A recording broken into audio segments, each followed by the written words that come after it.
আসসালামু আলাইকুম। আমরা অনেকেই প্রশ্ন করে থাকি যে আমি সিরাম ইউজ করতেছি, এসেন্স ইউজ করতেছি, ফেস ওয়াশ ইউজ করতেছি। বাট আমার ত্বকটা ঠিকমতো গ্লো করতেছে না। বা আমার মুখে যে হাইপার পিগমেন্টেশন, মেস্তা এগুলি ভালো হচ্ছে না। ব্রণ ভালো হচ্ছে না। বছরকে বছর ধরে এগুলি করতে হচ্ছে। এগুলির জন্য পূর্বেই একটা স্কিন অ্যানালাইজার যেটা আর্টিফিশিয়াল ইন্টেলিজেন্স যুক্ত আমরা কিন্তু এখানে দেখতে পাচ্ছি প্রসিডিউরটা মেনটেন করা হচ্ছে। এখানে কি দেওয়া হচ্ছে?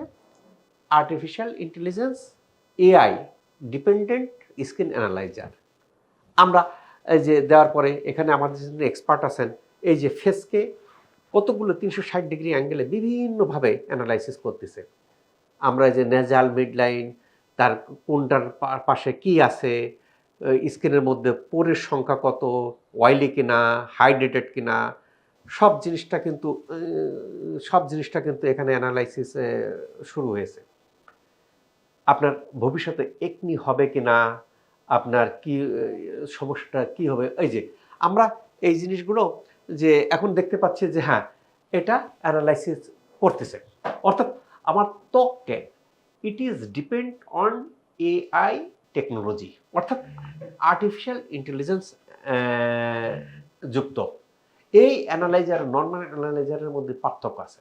এই অ্যানালাইসিসটা কি করে? অ্যানালাইসিসটা আমাদের ত্বকের মধ্যে আমরা খালি চোখে যেটা দেখতে পারি না, আমার ত্বকে রিঙ্কেল বা ফাইন লাইন্স হবে কিনা, এটা কি করে বোঝে ত্বক? এটা অ্যানালাইসিস করে।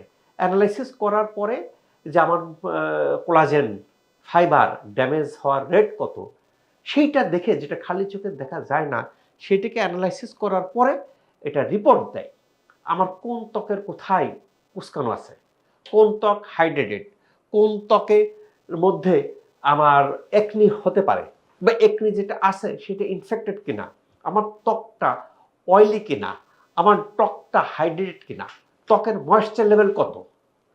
এইটার উপর ডিপেন্ড করে যে আমি যে ফেস ওয়াশ ইউজ করব, আমি যে ক্রিম ইউজ করব, আমি যে সিরাম ইউজ করব, সেটা আমার ত্বকের সাথে শ্যুট করে কিনা। আমি অনেক দেখলাম যে ওয়ার্ল্ডের বেস্ট বেস্ট ব্র্যান্ড ইউজ করেন, কাজ হয় না। আমরা কিন্তু এই যে অ্যানালাইসিসের পর্যায়ে একটু ব্যাখ্যা দেন তো আপনি উনার স্কিনের টেক্সচার এবং কালার আগের থেকে খারাপের দিকে গেছে। ব্ল্যাক হেডস আছে স্কিনে অনেক বেশি। টি জোনে সেবাম প্রোডাকশন, যেমন আমরা স্কিনে দুইটা জোন বলি, একটা টি জোন একটা ইউ জোন।